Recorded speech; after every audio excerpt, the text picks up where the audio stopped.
आषाढ़ आसे फेरी फेरी हे आषाढ़ आसे हे फेरी फेरी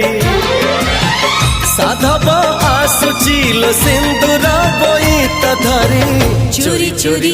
चोरी चोरी चोरी चोरी चोरी चोरी चोरी चोरी चोरी चोरी चोरी चोरी चोरी चोरी